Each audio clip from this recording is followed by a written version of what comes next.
السلام علیکم لسنرز، آج جو میں ناول ریڈ کرنے جا رہی ہوں وہ ہے میرے رہنما، جو کہ تری ہے نور راجپوت کی۔ چلیے شروع کرتے ہیں قسط نمبر 9۔ سارے اسٹوڈنٹس بنا پیچھے دیکھے بھاگ رہے تھے، کوئی بھی پولیس کے ہاتھ نہیں لگنا چاہتا تھا۔ زی اور ڈیرک نے ریم کو سہارا دے کر اٹھایا۔ وہ پانچوں گاڑی میں بیٹھے اور غائب ہو گئے۔ سب سے آگے رون اور ڈون تیز رفتاری سے بھاگ رہے تھے، ان کے پیچھے یونی کے دیگر طلباء تھے۔ ان دونوں نے پیچھے مڑ کر دیکھا، ان کے پیچھے طلباء کی ایک لائن لگی ہوئی تھی، اور ایک بار پھر دونوں نے پورے روم کو اپنے پیچھے لگایا ہوا تھا۔ یہ پاگل ہمارے پیچھے کیوں آ رہے ہیں؟ رون نے پوچھا۔ کیونکہ سب کو پتا ہے کہ ہم کسی اچھی جگہ چھپنے والے ہیں، جواب ڈونلڈ نے دیا تھا۔ اور پھر ان کے پاس سے ایک بس گزری تھی۔ دونوں نے ایک دوسرے کی جانب دیکھا، آنکھوں ہی آنکھوں میں کچھ طے ہوا۔ پھر وہ دونوں چلاوے کی طرح ہوا میں اچھلے اور چھلانگ لگا کر بس کی چھت پر چڑھ گئے۔ اب ہر کوئی تو یہ نہیں کر سکتا تھا۔ کچھ دور جانے کے بعد بس ایک عمارت کے پاس سے گزری اور دونوں نے پھر اسپائڈر مین کی طرح چھلانگ لگائی، اس عمارت میں بنی کھڑکی سے چپک گئے۔ پھر وہ پائپ کے ذریعے عمارت کے اوپر پہنچ گئے۔ کچھ طلباء ادھر ادھر گلیوں میں بکھر گئے تھے، کچھ چھپ چکے تھے۔ پولیس کے ہاتھ کوئی بھی نہیں آیا تھا سوائے وہاں پڑی 2 ہیوی بیگز کے، جسے پولیس اٹھا کر لے گئی تھی۔ پولیس کے جانے کے بعد ہی پاس چھپا ہوا ٹام نکلا، جو ان دونوں کا چیلا تھا۔ ہیلو رون، اس نے رون کو فون کیا۔ پولیس بائک اٹھا کر لے گئی ہے۔ ہاں، نمبر پلیٹ پہلے ہی بدل دی تھی۔ ہاں، وہ اسپینزا یونی والے لڑکے کے ساتھ، ٹام بتا رہا تھا۔ وہ کھیل کھیل میں بہت سے کھیل کھیل جاتے تھے، یعنی اب پکڑا جاتا تو وہ لڑکا جس نے ڈان سے بیٹ لگائی تھی۔ فون بند کر کے رون نے ڈان کی طرف دیکھتے ہوئے خباثت سے ایک آنکھ دبائی۔ دونوں کے کہکہے ابھرے اور پھر وہ دونوں روما کی فضاؤں میں کہیں غائب ہو گئے تھے۔ یہ کیا ہوا ہے؟ آنی رومان کے پاؤں سے نکلتے خون کو دیکھ کر پریشان ہو چکی تھی۔ کچھ نہیں آنی، وہ بس ایک چھوٹا سا ایکسیڈنٹ ہو گیا تھا، رومان نے گھبراتے ہوئے جواب دیا تھا۔ وہ لوگ اسے کمرے میں لے آئے تھے، جیمی، ڈیرک، شالے بھی ان کے ساتھ تھی۔ میں گرم دودھ لے کر آتی ہوں، آنی پریشانی سے کہتے کچن کی طرف گئیں۔ آخر کیا ملا تمہیں یہ کر کے؟ زی نے خفگی سے پوچھا، اور رومان کے چہرے پر ہلکی سی مسکراہٹ ابھری تھی۔ ٹھاک کی آواز سے لاؤنج کی کھڑکی کھلی تھی۔ آنی نے کچن سے باہر نکل کر دیکھا تو رون اور ڈان کھڑکی سے اندر چھلانگ لگا چکے تھے۔ آنی ان دونوں کو اس وقت وہاں دیکھ کر چونکی تھی۔ ارے تم لوگ! آنی سمجھ گئی تھی یقیناً کچھ غلط ہوا تھا۔ آنی، ریم کہاں ہے؟ آج میں اسے نہیں چھوڑوں گا۔ ڈان غصے سے بھپرا ہوا تھا۔ اس کی بیٹ لگی تھی اسپینزا والوں سے، جو ریم نے خراب کی۔ بعد میں رون بھی ریس میں داخل ہو گیا تھا۔ کیا ہوا آنی؟ شور کی آواز پر زی کمرے سے باہر نکل آئی تھی اور ان دونوں کو دیکھ کر حیران رہ گئی۔ ریم کے بچے! وہ چلاتا ہوا کمرے کی طرف بڑھ گیا تھا۔ ہائی سویٹ ہارٹ، کیسی ہو؟ جبکہ رون نے زی کے پاس رکتے ہی جان بوجھ کر اسے چھیڑا۔ تم جاہل، بے وقوف انسان، تمہیں شرم نہیں آتی؟ ڈان غصے سے بول رہا تھا۔ تمہاری ہمت کیسے ہوئی میری گیم خراب کرنے کی؟ اور رومان کے چہرے پر مسکراہٹ گہری ہو گئی تھی۔ جو رومان نے کیا تھا وہ کوئی بھی سمجھ نہیں پایا تھا، صرف ان دونوں کو سمجھ آ گئی تھی، اور رومان تب سے ان دونوں کا ہی انتظار کر رہا تھا۔ منہ بند رکھا کرو ورنہ مارے جاؤ گے کسی دن، زی نے رون کو دھمکی دی تھی۔ آنی دودھ کا گلاس گرم کر کے کمرے میں لے آئی تھی۔ لیکن ہوا کیا ہے، کچھ بتاؤ تو، اور کس گیم کی بات کر رہے ہو؟ آنی نے تعجب سے پوچھا۔ ان کے مسئلے کبھی ختم نہیں ہوتے تھے۔ آپ کو نہیں بتایا اس نے؟ رون نے حیرانی سے دیکھا۔ وہ زی کے پیچھے پیچھے چلتا کمرے میں آیا تھا۔ رون کو دیکھ کر جیمی نے زبردستی مسکراہٹ اس کی جانب پھینکی اور آنی نے ان پانچوں کی طرف دیکھا۔ جیمی، شالے اور ڈیرک تینوں نظریں چرا چکے تھے۔ کیا ہو رہا ہے یہ سب؟ آنی نے اس بار مصنوعی غصے سے پوچھا۔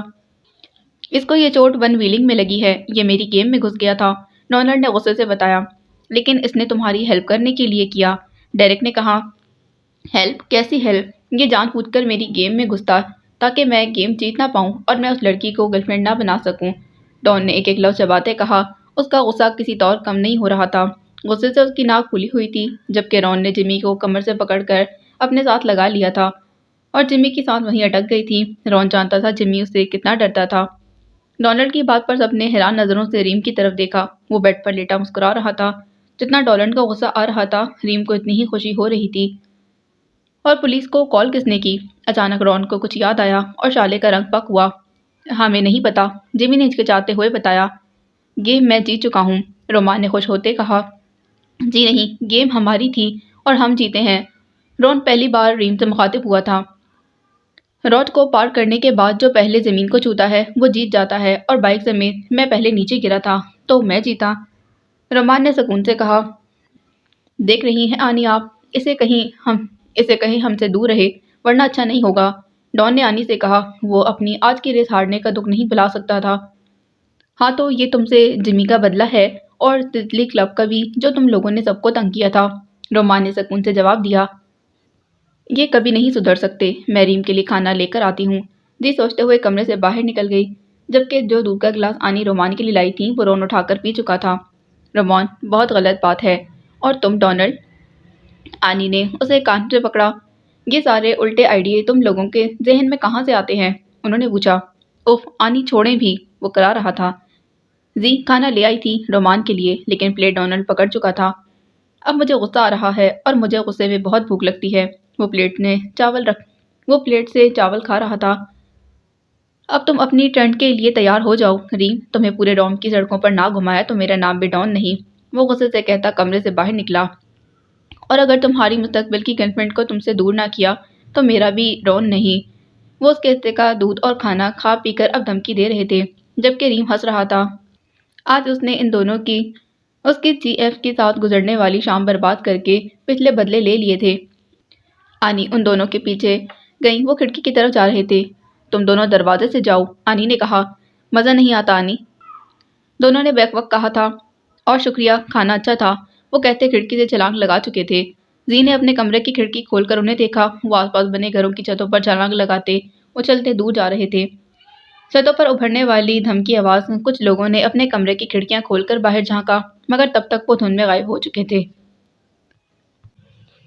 پاگل ہیں دونوں، زی نے گہرا سانس فضا میں خارج کیا اور کھڑکی بند کر دی۔ عالیہ اور نتاشا بھابھی لاہور پہنچ چکی تھیں۔ وہ پچھلے ایک ہفتے سے روز حرم کو لے کر شاپنگ مال جاتی تھیں۔ ڈھیروں ڈھیر شاپنگ کر ڈالی تھی انہوں نے۔ حرم کا تو بس نام تھا، ورنہ عالیہ ہر چیز اپنی پسند کی لے رہی تھی۔ یہ اچھا لگے گا آپ پر حرم بھابھی، وہ کہتی اور خرید لیتی۔ ایک ہفتے میں وہ 3 بار حرم کو پارلر لے جا چکی تھی۔ فاریہ بھابھی بھی اکثر ان کے ساتھ ہوتی تھیں، اور کبھی حورین تو کبھی شزا، وہ دونوں تو ہر چیز دیکھ کر حیران رہ جاتی۔ اور حرم پریشان تھی، اس کی بچپن کی دوست کشف ناراض تھی، کیونکہ حرم نے اسے کچھ بھی نہیں بتایا تھا اور شادی کی تاریخ پکی بھی ہو گئی تھی۔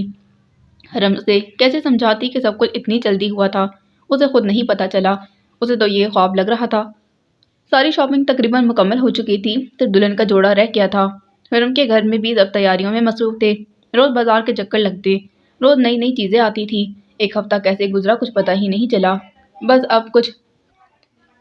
بس کچھ دن بچے تھے شادی میں، جانے کیا ہونے والا تھا۔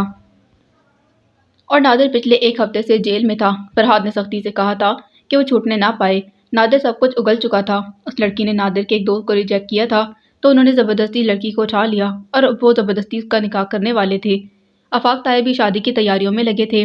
انہیں یہ نئی رشتہ داری بہت عزیز تھی۔ نادر سے ملنے وہ جیل گئے تھے، لیکن نادر کا دماغ ابھی بھی درست نہیں ہوا تھا، اس لیے انہوں نے شادی کے بعد اس مسئلے سے نپٹنے کا سوچا تھا۔ لوگوں سے انہوں نے کہہ دیا تھا کہ نادر کام کے سلسلے میں شہر سے باہر گیا تھا۔ وہ بھی چاہتے تھے کہ شادی آرام و سکون سے ہو۔ اگر نادر باہر ہوتا تو وہ ضرور کچھ نہ کچھ گڑبڑ کرتا۔ اور نفیسہ تائی روز حرم کو بددعائیں دیتی تھی۔ انہیں لگتا تھا اس کی وجہ سے نادر نے سب کیا ہے، اس کی وجہ سے شہرین پاگلوں کا سا بیہیو کرتی تھی۔ ان کا بس چلتا تو وہ حرم کو جان سے ہی مار دیتی۔ البتہ وحاج بھائی اور ثانی آپی بھی شادی کی تیاریوں میں مصروف تھے، اور وہ دونوں بھی بہت خوش تھے۔ اور حورین نے اتنی مشکل سے اسد کو منایا تھا، 1000 منتیں کی، پھر دشمن نے جان نے جا کر کہیں بات کی تھی۔ حورین جان چکی تھی کہ اب وہ اسد کے بنا نہیں رہ سکتی، اور اسد کو بھی یہی لگتا تھا۔ اس کے امتحان ختم ہو چکے تھے، اب وہ گھر آیا ہوا تھا۔ جیسے ہی اس نے حورین سے شادی کی بات نفیسہ تائی سے کی، انہوں نے پورا گھر تو کیا پورا لاہور سر پر اٹھا لیا۔ تمہارا دماغ خراب ہو گیا ہے اسد، نفیسہ تائی نے اسد کو گھورتے کہا۔ جی میں حورین سے شادی کرنا چاہتا ہوں، اسد نے فیصلہ سنایا۔ جس لڑکی کی بہن کی وجہ سے تمہارا بھائی جیل میں ہے، اور جس لڑکی کی بہن کی وجہ سے شہرین کی یہ حالت ہے، تم اس لڑکی سے شادی کرنا چاہتے ہو۔ نفیسہ تائی کو لگ رہا تھا کہ اسد کا دماغی توازن کھو گیا تھا۔ جی میں حورین کو چاہتا ہوں اور اس کے علاوہ کسی سے شادی نہیں کروں گا، وہ ٹھوس لہجے میں بولا۔ اور جو کچھ بھی ہوا اس میں حورین کی کوئی غلطی نہیں، ہرگز نہیں، میرے جیتے جی ایسا ہرگز نہیں ہوگا۔ میں اس لڑکی کو اس گھر کی بہو ہرگز نہیں بنا سکتی، نفیسہ تائی نے ڈوک لہجے میں کہا۔ اسد نے سختی سے جبڑے بھینچے۔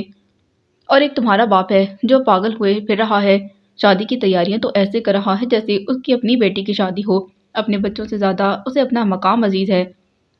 تو ٹھیک ہے میں بھی جا رہا ہوں، پھر جب تک آپ میری بات نہیں مان لیتی میں اس گھر میں نہیں آؤں گا، اسد سرد لہجے میں کہتا اٹھ کھڑا ہوا۔ اسد اپنی ماں سے زیادہ تمہیں وہ لڑکی عزیز ہے؟ نفیسہ تائی روحان سی ہوئی، انہیں گہرا صدمہ پہنچا تھا۔ جانے کیا جادو ٹونا کروایا ہے ان لوگوں نے تم پر۔ آپ سے زیادہ مجھے کوئی بھی عزیز نہیں ہے اماں، بس آپ میری بات مان لیں۔ اس بار اسد نے منت کی۔ نہیں، ایسا نہیں ہو سکتا۔ نفیسہ تائی نے چہرے کا رخ موڑتے ہوئے اپنا آخری فیصلہ سنایا۔ ٹھیک ہے پھر، اللہ حافظ، اسد کہتا ہوا باہر نکل گیا۔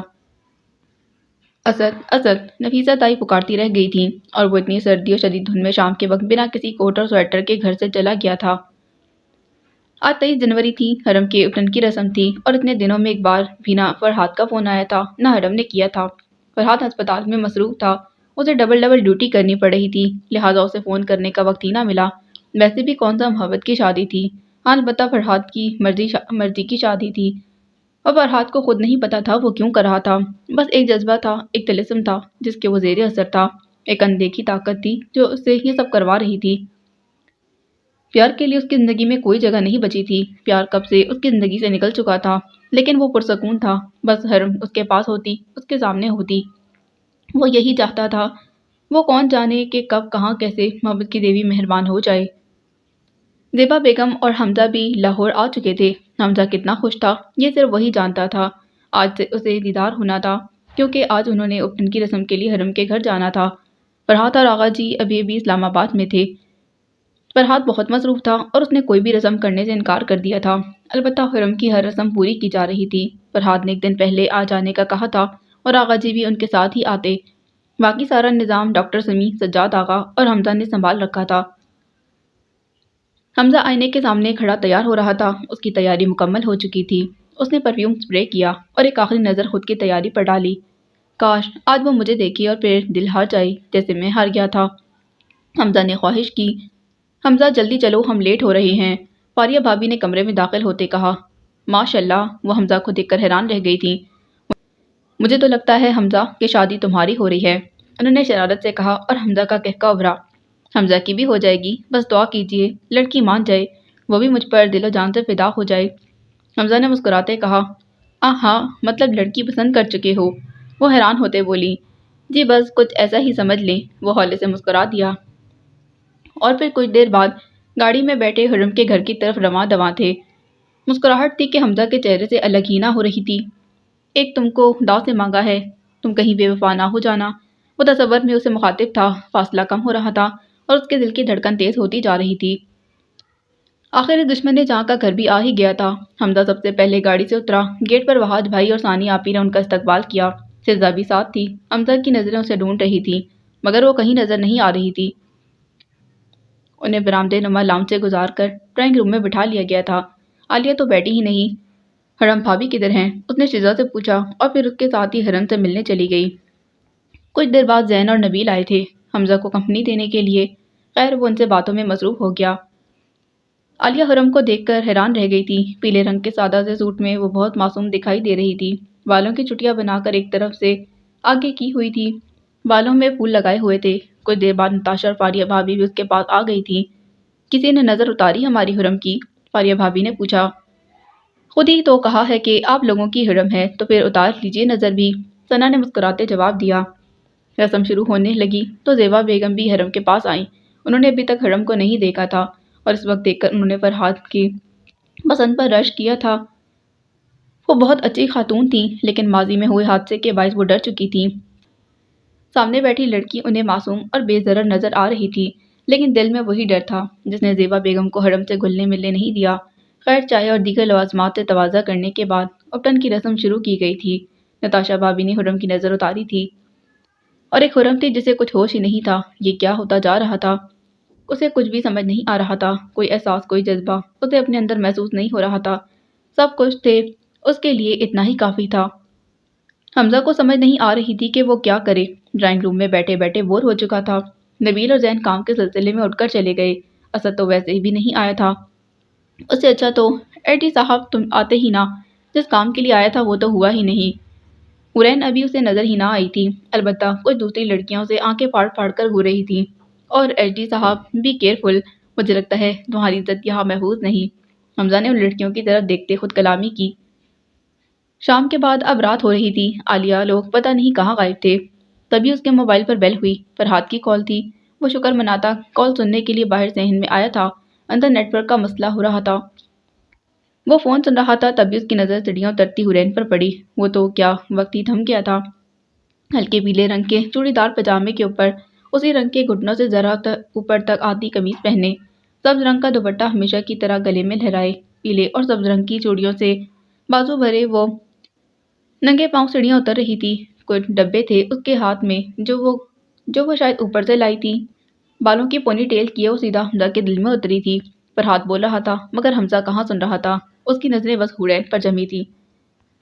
وہ جا چکی ہے ایچ ڈی بھائی، عالیہ نے اس کی چوری پکڑ لی تھی۔ حمزہ چونکا۔ وہ میں فرحات کی کال تھی۔ حمزہ بڑبڑایا تھا۔ سب جانتی ہوں میں، عالیہ نے ہنستے ہوئے کہا۔ آپ کے چہرے پر سب کچھ لکھا ہے لیکن ذرا احتیاط کیجیے، اس گھر میں اس کے بھائی بھی ہیں۔ عالیہ نے زین اور نبیل کی طرف اشارہ کیا اور حمزہ کو ڈرانے کی کوشش کی، اور حورین انہی کے پاس کھڑی تھی۔ وہ شیزہ، نبیل اور زین جانے ایک طرف کھڑے کیا باتیں کر رہے تھے اور مسکرا رہے تھے۔ کہاں کھو گئے؟ عالیہ نے اسے گمسم دیکھ کر پوچھا۔ اس قدر کشش ہے تمہاری اداؤں میں؟ بھائی، ایچ ڈی بھائی، عالیہ نے اسے کندھے سے پکڑ کر ہلایا۔ ہاں، وہ چونکا۔ چلیں اندر، یہاں بہت ٹھنڈ ہے، عالیہ نے اس کا بازو پکڑتے کہا۔ ہاں چلو، حمزہ نے جواب دیا۔ وہ خود وہاں زیادہ دیر کھڑا نہیں ہونا چاہتا تھا۔ اور پھر 20 منٹ بعد حورین ڈرائنگ روم میں آئی تھی۔ ایک ٹرے میں چائے، پین کلرز اور پانی کا گلاس تھا۔ حمزہ اسے دیکھ کر حیران رہ گیا۔ حورین نے ٹرے اس کے ٹیبل پر رکھی۔ یہ میڈیسن کھا لیں آپ، وہ عالیہ نے بتایا کہ آپ کے سر میں درد ہے اس لیے میں یہ چائے بنا کر لائی ہوں۔ حمزہ حیران ہوا۔ اس کا مطلب حورین سے عالیہ نے جھوٹ بولا تھا کہ حمزہ کے سر میں درد ہے تاکہ وہ اسے چائے وغیرہ دینے جائے۔ حمزہ سمجھ چکا تھا۔ شکریہ، وہ خوش دلی سے مسکرایا اور پیناڈول کے ساشے سے ساری گولیاں نکالنے لگا۔ یہ آپ کیا کر رہی ہیں؟ حورین حیران ہوئی تھی۔ آپ نے کہا ہے میڈیسن کھا لیں تو میں کھانے لگا ہوں، حمزہ نے جواب دیا۔ اتنی ساری؟ حورین نے حیرت سے آنکھیں پٹپٹائیں اور حمزہ نے اس کے ہاتھ کی طرف دیکھا جس پر 8 پیناڈول کی گولیاں نظر آ رہی تھیں۔ یہ مجھے کیا ہو رہا ہے؟ سوری، وہ شرمندہ ہوا۔ صرف 1 یا 2 کھا لیں پھر یہ چائے پی لیجیے گا، آپ ٹھیک ہو جائیں گے، حورین سنجیدہ لہجے میں کہہ رہی تھی، اور حمزہ کا دل کر رہا تھا کہ وہ ہمیشہ اس کے لیے ایسے ہی فکر کرتی رہے، اس کا اتنا ہی خیال رکھے۔ حورین کو کچھ عجیب سا لگ رہا تھا۔ حمزہ کی آنکھوں میں عجیب سا لو دیتا تاثر تھا۔ وہ جانے کے لیے کھڑی ہوئی تھی۔ وہ گڑبڑا گیا۔ اچھا سنیں، حمزہ نے آواز دی۔ جی، حورین نے رکتے کہا۔ آپ کا ڈریس بہت اچھا لگ رہا ہے، حمزہ نے تعریف کی اور حورین نے اپنے کپڑوں کی طرف دیکھا۔ اس کا مطلب میں اچھی نہیں لگ رہی؟ حورین نے مشکوک نگاہوں سے پوچھا۔ نہیں، میرا مطلب ڈریس اچھا لگ رہا ہے تو آپ بھی، حمزہ نے بات ادھوری چھوڑ دی تھی۔ اچھا، اس کا مطلب ڈریس زیادہ اچھا لگ رہا ہے اور میں کم، حورین نے اسے تنگ کیا۔ ارے نہیں، میرا وہ مطلب نہیں تھا، اور حمزہ نے ماشاءاللہ آج تک کسی لڑکی کی تعریف نہیں کی تھی۔ وہ بہت پریشان ہوا کہ کیا بول رہا تھا۔ سمجھ گئی میں، آپ کا مطلب ڈریس زیادہ اچھا ہے اس لیے میں اچھی لگ رہی ہوں، ورنہ میں پیاری نہیں ہوں، ہے نا؟ حورین نے منہ پھلایا، بلکہ وہ اسے جان بوجھ کر تنگ کر رہی تھی۔ وہ سوچ رہی تھی کہ اتنا پر اعتماد لڑکا جس نے پورا آغا ہاؤس سر پر اٹھایا ہو، آج اسے کیا ہو گیا تھا۔ نہیں، آپ زیادہ پیاری ہیں، وہ گڑبڑا کر اپنی جگہ سے اٹھا۔ مجھے لگا آپ برا مان جائیں گی اس لیے ڈریس کی تعریف کر دی۔ حمزہ نے بے بسی سے اپنی صفائی پیش کی اور حورین ہنس دی تھی۔ وہ جو پریشان پھر رہی تھی کہ حسد نہیں آیا۔ حمزہ کی باتوں نے اس پریشانی کا اثر کم کر دیا تھا۔ شکریہ، آپ بھی بہت اچھی لگ رہی ہیں، وہ کہتی چلی گئی اور حمزہ بس دیکھتا رہ گیا تھا۔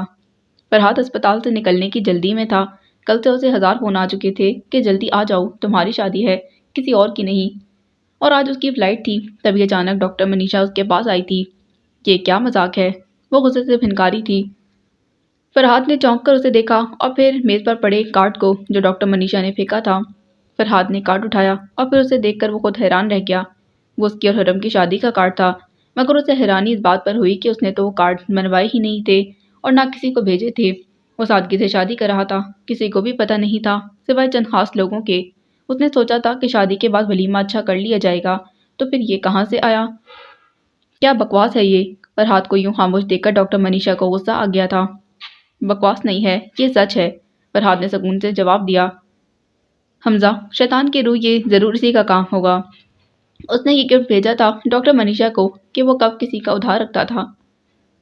تم ایسا کیسے کر سکتے ہو میرے ساتھ؟ اور یہ کیسی شادی ہے جو اتنی جلدی ہو رہی ہے؟ کسی کو کانوں کان خبر نہیں۔ ڈاکٹر منیشا کا غصہ 7ویں آسمان کو چھو رہا تھا۔ میں نے آپ کے ساتھ کچھ نہیں کیا اور بہتر ہوگا آپ سمجھ جائیں۔ وہ جانے کے لیے بڑھا۔ وہ اس کے راستے میں حائل ہوئی۔ میں ایسا نہیں ہونے دوں گی۔ میری فیلنگز کو تم جانتے تھے فرحات آغا، پھر تم ایسا نہیں کر سکتے میرے ساتھ، وہ دبی دبی آواز میں چلائی تھی۔ یہ آپ کی اپنی غلطی ہے، میں نے کبھی آپ کی حوصلہ افزائی نہیں کی، یہ آپ کے دماغ کا فطور تھا جو آپ ایسا سوچتی ہیں۔ اور اب میرا راستہ چھوڑ دیں، مجھے لاہور جانا ہے، لیٹ ہو رہا ہوں، کل میرا نکاح ہے۔ فرحات آغا نے سخت لہجے میں کہا۔ اچھا تو اس لیے بھاگ بھاگ کر لاہور جایا جاتا تھا؟ ڈاکٹر منیشا کو سر سے پاؤں تک آگ لگ چکی تھی۔ فرحات نے اسے کندھے سے پکڑ کر ایک سائڈ پر کیا۔ اپنی حد کو پار مت کرے مس منیشا، وہ اسے انگلی کے اشارے سے وارن کرتا چلا گیا۔ تمہیں بہت مہنگا پڑے گا یہ فرحات آغا، بہت مہنگا، وہ چلا رہی تھی، جبکہ فرحات تیز تیز قدم اٹھاتا اس کی نگاہوں سے اوجھل ہو چکا تھا۔ وہ قبرستان میں قبر کے سامنے کھڑا تھا اور قبر کی تختی پر نام لکھا تھا اعظم علی آغا۔ وہ فرحات کے والد کی قبر تھی جس کا 3 سال پہلے انتقال ہو چکا تھا۔ فاتحہ پڑھنے کے بعد وہ اب اسے باتیں کر رہا تھا۔ مجھے معاف کر دیجیے گا بابا جان، میری وجہ سے یہ سب ہوا، میں ہرگز اچھا بیٹا نہیں بن پایا، لیکن آج ایک کام کرنے جا رہا ہوں، میں شادی کر رہا ہوں۔ اس بار لڑکی بالکل آپ کی پسند کی ہے، جیسی آپ میرے لیے چاہتے تھے۔ کاش میں تب سمجھ جاتا تو آج آپ میرے ساتھ ہوتے۔ فرحات کی آنکھوں سے آنسو نکلے۔ فرحات نے ہاتھ بڑھا کر انہیں صاف کیا۔ لیکن میں اب کوشش کر رہا ہوں کہ ویسا بن جاؤں جیسا آپ چاہتے تھے۔ پھر کچھ اور باتیں کرنے کے بعد وہ قبرستان سے واپس جا رہا تھا۔ اب اسے ایئرپورٹ جانا تھا، آدھے گھنٹے بعد اس کی فلائٹ تھی۔ 27 جنوری۔ حرم جلدی کرو، پارلر جانا ہے۔ شزا نے اسے پکارا تھا۔ آج اس کا نکاح تھا۔ حرم کے چاچو عباس جو دبئی میں ہوتے تھے، وہ زیادہ کام اور ایمرجنسی میں کی گئی شادی کی وجہ سے نہیں آ پائے تھے۔ حرم نے بھیگی پلکوں سے اپنے کمرے اور پورے گھر کو دیکھا اور پھر شزا اور حرین کے ساتھ اسد کی گاڑی میں بیٹھ کر پارلر روانہ ہو چکی تھی۔ اسد نے انہیں پارلر اتارا تھا۔ رکو، میں تیار ہو کر آتی ہوں، جانا مت، مجھے میرج ہال جانا ہے تمہارے ساتھ، پھر 2 گھنٹے بعد دوبارہ لینے آئیں گے۔ حرم کو تب تک وہ تیار ہو جائے گی، ابھی شزا اس کے پاس رکے گی اور کیا پتہ عالیہ بھی آ جائے، حرین نے تفصیل سے بتایا۔ اچھا کتنا وقت لگے گا؟ اسد نے گھڑی پر نگاہ ڈالی۔ 1 گھنٹہ لگ جائے گا، حرین نے جواب دیا۔ اف 1 گھنٹہ، اتنی دیر میں تیار ہوگی تم؟ اسد حیران ہوا۔ جی بالکل، آخر کو دلہن کی بہن ہوں، حرین نے چہک کر کہا۔ اور میں تب تک کیا کروں گا؟ وہ پریشانی سے بولا۔ انتظار کرنا میرا، حرین نے جواب دیا۔ حرم اور شزا کی موجودگی کی وجہ سے وہ لوگ پورا راستہ بات نہیں کر پائے تھے۔ اسد خوش ہو رہا تھا کہ اب انہیں بات کرنے کا موقع مل جائے گا اور ایک دوسرے کے ساتھ وقت گزارنے کا بھی، اسی لیے وہ انتظار کرنے کے لیے تیار بھی تھا۔ اور ان بیگز میں کیا ہے؟ وہ شاپنگ بیگ کی طرف دیکھ کر بولا۔ کپڑے ہیں ہمارے، حرین نے جواب دیا۔ اوکے، اللہ حافظ، وہ جلدی جلدی میں کہتی شزا اور حرم کے پیچھے بھاگی جو پارلر کے اندر جا چکی تھی۔ وہ شہر کا ایک پارلر سیلون تھا اور حرین کی ہمیشہ سے خواہش تھی یہاں سے تیار ہونے کی، اور آج اس کی خواہش پوری ہونے جا رہی تھی۔ آپ کدھر جا رہے ہیں؟ عالیہ نے حمزہ کو دیکھا تو پوچھا۔ حمزہ دبے قدموں لاؤنج سے گزرتے ہوئے باہر کی طرف جا رہا تھا۔ لاؤنج میں دادو بیٹھی تھیں اور حمزہ ان سے چھپ کر جانا چاہتا تھا۔ وہ سب لوگ ڈاکٹر سمیع کے گھر پر تھے، بہت رونق لگی تھی، ہر طرف گہما گہمی سی تھی۔ آج فرحات کی بارات تھی اور حمزہ کو اپنی پڑی تھی۔ تم آہستہ نہیں بول سکتی کیا؟ حمزہ اس کے اتنی زور سے بولنے پر جھنجھلا گیا۔ کیوں، زور سے بولنے پر پابندی ہے کیا؟ عالیہ نے آنکھیں سگیڑ کر پوچھا۔ مگر آپ یوں چپ چپ کر کہاں جا رہے ہیں؟ وہ اسے مشکوک نگاہوں سے دیکھ رہی تھی۔ میں سیلون جا رہا ہوں، حمزہ نے آہستہ سے کہا۔ نظریں دادو پر تھیں، مبادا کہیں ان کی نظر نہ پڑ جائے۔ سیلون؟ مگر کیوں؟ عالیہ حیران ہوئی۔ تیار ہونے، اور کس لیے جاتے ہیں وہاں؟ حمزہ نے بھناتے کہا۔ وہی تو، آپ کیوں تیار ہونے جا رہے ہیں؟ شادی تو فرحات بھائی کی ہے، آپ کی تو نہیں، اور فرحات بھائی کو تو ابھی تک ہوش بھی نہیں کہ انہیں دولہا بننا ہے۔ عالیہ سوالوں کی پٹاری کھول کر بیٹھ چکی تھی۔ یار تو میں دولہے کا چھوٹا بھائی ہوں، کوئی ویلیو ہے میری بھی، اور پلیز اب تم جاؤ، میری جان چھوڑو، حمزہ کہتا آگے بڑھا۔ اچھا بچو، اب مجھے آنکھیں دکھاؤ گے؟ ایک منٹ ابھی بھیجتی ہوں آپ کو سلون۔ دادو، عالیہ زور سے چلائی۔ حمزہ نے اس کے منہ پر ہاتھ رکھا، اسے چپ کروایا۔ اچھا سوری میری دادی، مجھے معاف کر دو، اب نہیں کہتا کچھ بھی، حمزہ نے بے بسی سے منت کی۔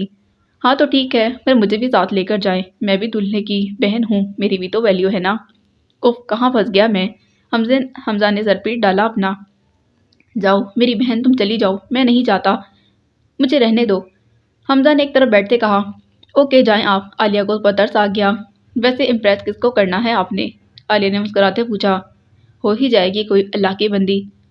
ارے کام چورو، دھیان سے کام کرو، تم لوگوں کو نہیں پتا آج بارات ہے، سارے نکمے کام کرنے والے رکھے ہوئے ہیں اس زمینے، ذرا ٹھیک سے کام نہیں کرتے۔ دادو کام کرنے والوں کے سر پر کھڑی تھی اور ان بیچاروں کی شامت آئی ہوئی تھی۔ تبھی فرحات ڈاکٹر سمیع کے ساتھ جلدی جلدی میں اندر آیا تھا۔ وہ دونوں کچھ ڈسکس کر رہے تھے۔ میں کیسے جاؤں باہر؟ دادو تو مولا جٹ بنی کھڑی ہیں۔ حمزہ نے سرگوشی کی۔ آپ جائیں، میں دیکھتی ہوں دادو کو، عالیہ نے کہا اور دادو کی طرف چلی گئی۔ کیا ہوا دادو، کیوں ڈانٹ رہی ہیں ان کو؟ عالیہ نے پوچھا۔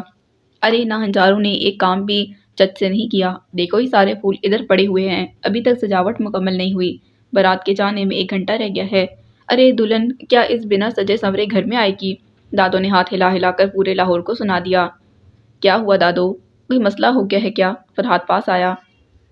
کوئی ایک مسئلہ ہو تو بتاؤں، اور تم تیار نہیں ہوئے ابھی تک؟ اتنی رسمیں کرنی ہیں صحرا بندی کی۔ دادو فرحات کو دیکھتے گرجی۔ لو آ گئی تھی فرحات کی بھی شامت۔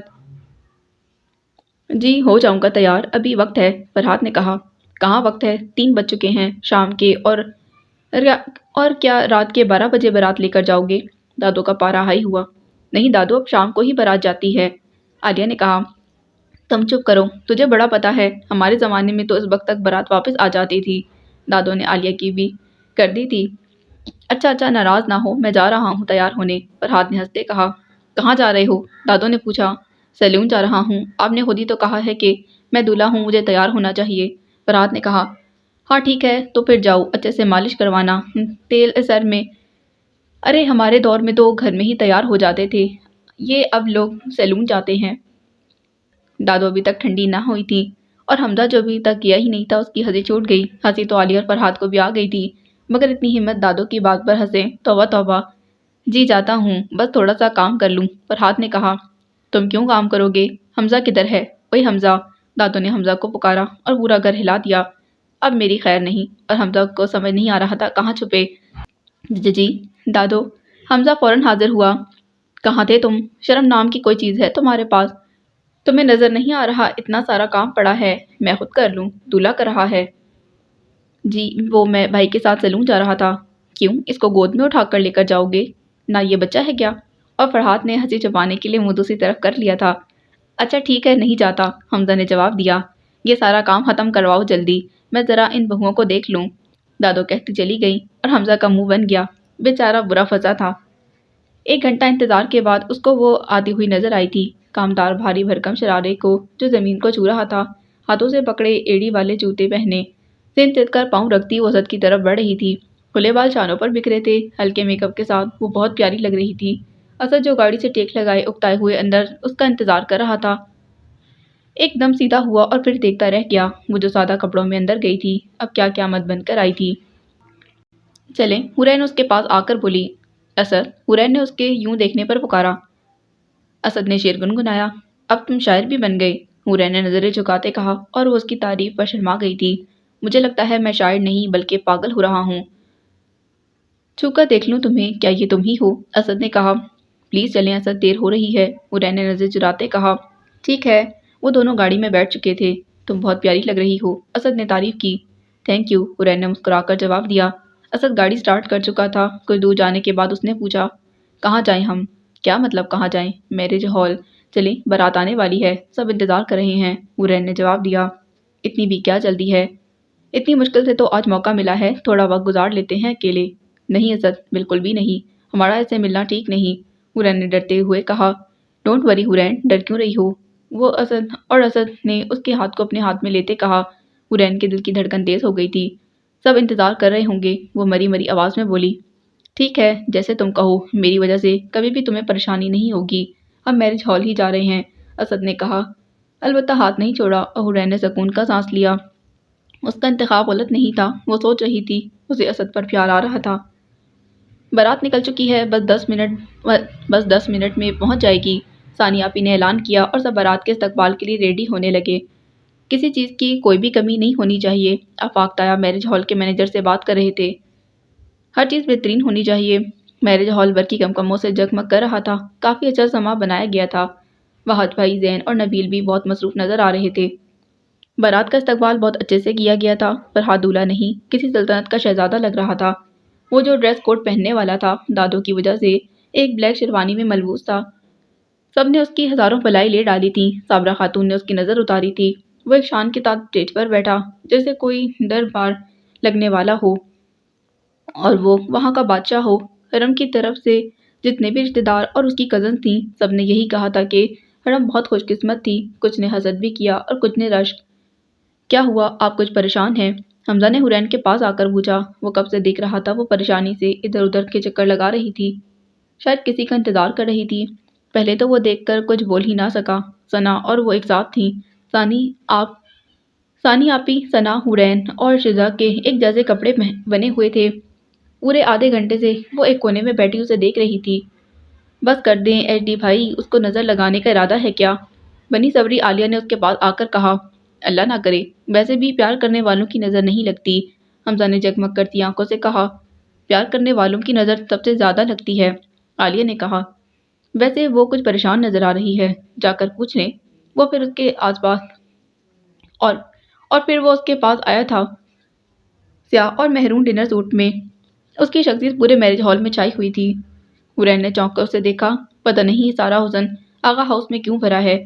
حورین نے سب کو دیکھنے کے بعد سوچا تھا۔ حمزہ اسے ہی دیکھ رہا تھا۔ جی، وہ میں اسد کا انتظار کر رہی ہوں، حورین نے پریشانی سے کہا۔ کیوں، خیریت؟ میرا مطلب سب ٹھیک تو ہے نا؟ جی، وہ حرم اور شزا پارلر ہیں، انہیں لینے جانا ہے۔ تھوڑی دیر بعد نکاح شروع ہو جائے گا اور موسم بھی اتنا خراب ہو رہا ہے، شاید بارش آ جائے۔ اسد پتہ نہیں گاڑی لے کر کہاں چلا گیا ہے۔ اگر آپ برا نہ مانے تو ہم چلیں انہیں لینے، میرے پاس گاڑی ہے، حمزہ نے ڈرتے ڈرتے پوچھ لیا تھا۔ اور سب کی بولتی بند کرنے والا اس کے سامنے کتنا سوچ سمجھ کر بولتا تھا۔ ٹھیک ہے چلیں، حورین نے کچھ دیر سوچنے کے بعد کہا، اور پھر وہ دونوں پارکنگ ایریا کی طرف بڑھ گئے تھے۔ آپ اندر آ سکتے ہیں، پارلر پہنچنے کے بعد حورین نے گاڑی سے اترتے کہا، اور حمزہ کچھ سوچتا اس کے ساتھ اندر آ گیا۔ اور جب اسد نے حرم کو دیکھا تو اس کے ہونٹ اوکے انداز میں سکڑ گئے تھے۔ وہ پہلی بار براہ راست حرم کو دیکھ رہا تھا۔ وہ برائڈل ڈریس میں بالکل تیار، صوفے سے ٹیک لگائے، آنکھیں بند کیے بیٹھی تھی۔ یہ کس دنیا کی پری ہے، وہ سوچ کر رہ گیا تھا۔ السلام علیکم، حمزہ کے سلام کہنے پر حرم نے آنکھیں کھول دیں۔ ماشاء اللہ۔ ہائی، فرحاد آغا تو گیا۔ فرحاد آغا، آج تمہارے فنا ہونے کی باری ہے، حمزہ دل ہی دل میں مسکرا دیا۔ حرم حمزہ کے بارے میں سن چکی تھی، وہ سیدھی ہو کر بیٹھ گئی۔ کیسی ہیں آپ، حمزہ نے اس کے سامنے بیٹھتے ہوئے پوچھا۔ ٹھیک ہوں، اللہ کا شکر ہے، حرم نے مسکرا کر جواب دیا۔ اوہ، آپ تو اتنی چھوٹی ہیں، مجھے سمجھ ہی نہیں آ رہا آپ کو کیا بلاؤں، حمزہ نے کہا۔ حرم مسکرا دی۔ جو آپ کا دل کرتا ہے آپ بلا لیں، کوئی پابندی نہیں، حرم نے کہا۔ تو میں ہوں آپ کا cute, innocent, dashing and sweet سا دیور، حمزہ داؤد عرف ایچ ڈی، حمزہ نے تعارف کروایا۔ اور میں ہوں حرم نور، حرم نے مسکراتے جواب دیا۔ آج سے تو آپ مسز آغا بن جائیں گی، تو ہماری دوستی پکی ہو گئی، حمزہ خوب چہک رہا تھا۔ جی بالکل، حرم مسکرائی۔ شزا اور حورین دونوں کی باتیں سن کر ہنس رہی تھی۔ شزا، بات سنو، حورین نے باہر جاتے ہوئے اسے بلایا، شاید کوئی ضروری کام تھا۔ ان کے جانے کے بعد حمزہ کے موبائل پر رنگ ہوئی، وہ ایکسکیوز کرتا باہر چلا گیا۔ حرم اتنے بھاری بھرکم لباس میں تھک چکی تھی، اس نے پھر صوفے سے ٹیک لگا لی۔ کچھ دیر بعد حرم کے سامنے رکھے میز پر اس کے موبائل پر بھی بیل ہوئی تھی۔ اس نے اٹھ کر فون اٹھایا اور بنا نمبر دیکھے کال ریسیو کی۔ ہیلو، خالص انگلش انداز میں ہیلو کیا گیا تھا۔ ہیلو، السلام علیکم، حرم نے سلام کیا، لیکن دوسری طرف سے بس ہیلو کی آوازیں آ رہی تھیں اور کچھ شور بھی ہو رہا تھا۔